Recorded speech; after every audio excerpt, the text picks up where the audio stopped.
Oi, pessoal, tudo bem? Continuemos então, aqui em Seres 8, Plant 3, a falar das gimnospermas. Agora falaremos especificamente da família Podocarpaceae.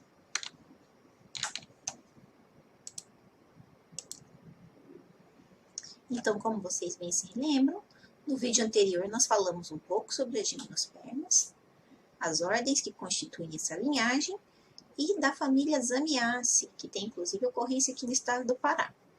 Agora, então, falaremos dessa outra família, representativa aqui para a Amazônia, Podocarpaceae. A família Podocarpaceae foi descrita em 1847 por esse botânico aqui, Endlicher. Aqui à esquerda vocês podem ver algumas características que definem essa família. Acredito que todos vocês conhecem esse vasinho aqui. E pensando, né, na ficha de identificação da família Podocarpaceae, a família Podocarpaceae pertence à ordem Pinales, que está inserida na subclasse Pinidae, que está inserida na classe Exetopsida.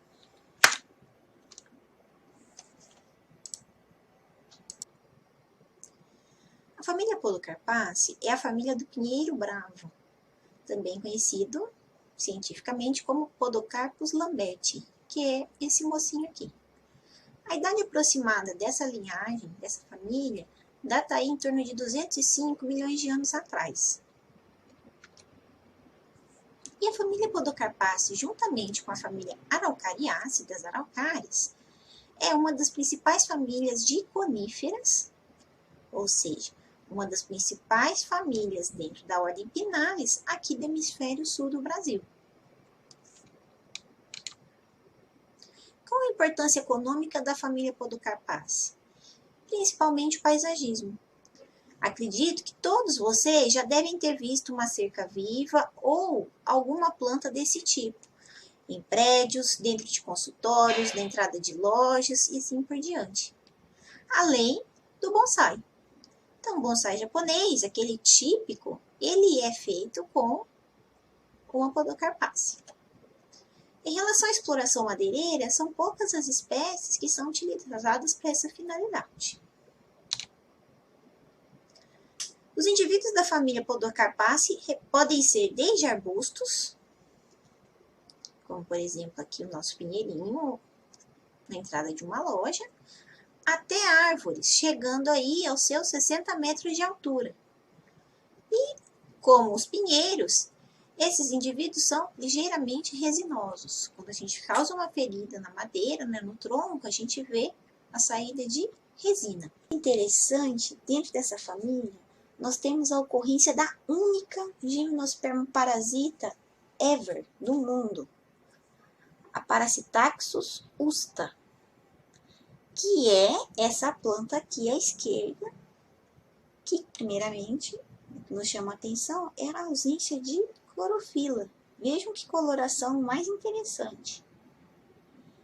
E olha só, essa Parasitaxus usta parasita quem?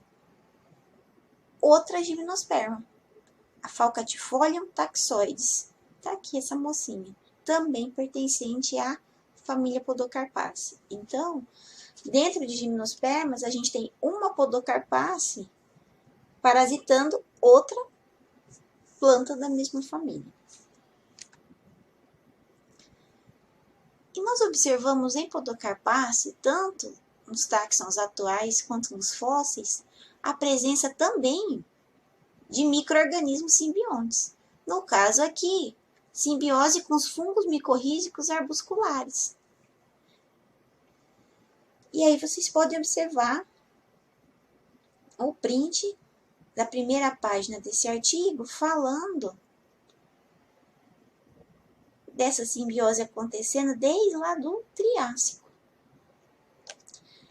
E o que acontece nessa simbiose?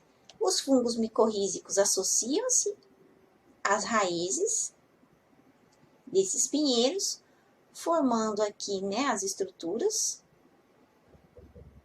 os nódulos micorrízicos. Vocês podem ver nos cortes a presença das hifas, ok? E aí acontece o quê?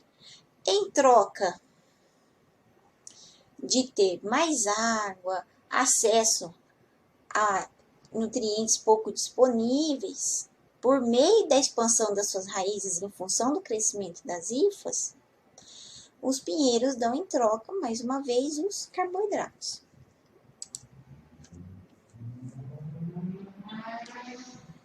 E esse artigo, ele fala que essa associação mutualística, essa simbiose, ela vem ocorrendo desde o Mesozoico recente, período no qual as famílias das coníferas atuais apareceram, divergiram.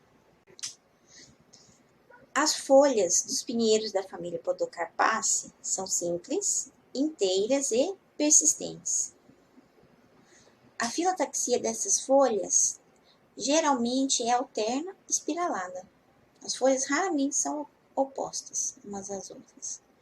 E o que chama atenção dentro dessa família é a diversidade de formas do limbo. Então, vocês podem ver aqui, nós temos 3 espécies diferentes pertencentes ao gênero Podocarpus. E as 3 apresentam formas completamente distintas. Então, nós temos folhas lanceoladas, como aqui no caso de Podocarpus latifolius, aciculares, como no caso de Podocarpus totara, podendo ser também escamiformes. Aqui mais 2 exemplos de Podocarpus, Podocarpus macrophylla e Podocarpus rankeli. Vejam a diversidade morfológica. São plantas dioicas, então nós temos a planta com o aparelho reprodutor feminino e a planta com o aparelho reprodutor masculino. Eles estão em indivíduos separados. E raramente plantas dessa família são monóicas. E aqui à esquerda vocês podem ver a diferença entre o gineceu e o androceu, certo? Quanto aos estróbilos masculinos, nós podemos observar a ocorrência de numerosos microesporófilos, como se fossem escaminhas, igual vocês podem ver aqui nessas imagens de microscopia e aqui nessa imagem com água. Esses estróbilos, eles são microesporangiados e possuem esse formato cilíndrico. E esses microesporângios, eles têm uma distribuição espiralada ao longo de um eixo central. Os microesporângios possuem uma abertura longitudinal, por onde ocorre a saída dos esporos. O grão de pólen, dentro da família Podocarpaceae, ele possui vesículas de ar. Como vocês podem observar aqui, 2 bolsas, aqui 3, certo? Essas imagens mostram diferentes formas, diferentes tipos de grão de pólen dentro da família Podocarpaceae. E essas vesículas de ar, elas podem variar de ausentes a até 3, como vocês podem verificar aqui, sendo o número médio comum a ocorrência de 2 vesículas. Os estróbilos femininos, ou os megaestróbilos, eles geralmente são ausentes ou pouco definidos. E em cada megaestróbilo nós temos o megaesporófilo contendo apenas um óvulo, como vocês podem observar aqui nessa imagem. E nós temos um receptáculo coriáceo ou carnoso na maturação, lembrando muitas vezes um fruto. As sementes não são aladas, nós temos 2 cotilédones. Essas sementes são unidas ao receptáculo e elas podem formar uma estrutura drupoide, uma estrutura que encerre aquela semente única dentro, lembrando um fruto. Mas não se esqueçam, nós estamos falando de gimnospermas. Gimnospermas não possuem frutos. As sementes ainda possuem uma camada externa, carnosa ou coriácea, o epimáceo, que, como eu disse, acaba lembrando um frutinho. atraindo assim os dispersores, principalmente as aves. E vocês podem observar aqui a estrutura. Então, nós temos a semente em verde aqui na ponta, essa estrutura avermelhada, no caso aqui em Podocarpus macrophyllus, é o epimácio. Sinceramente, esse fruto que não é fruto lembra muito, toda vez que eu vejo, um pé de cereja selvagem que a minha avó tinha no quintal dela. Uma fruta detestável, muito ruim, pelo menos a dela. Mas vejam como a estrutura é muito semelhante. Só que no caso aqui a gente está falando de um fruto verdadeiro de uma árvore da família Myrtaceae. Aqui a gente está falando de uma estrutura carnosa que serve para atrair as aves, mas que não é fruto. A semente está aqui nua, a semente está aqui exposta. Não se esqueçam que estamos trabalhando com as gimnospermas.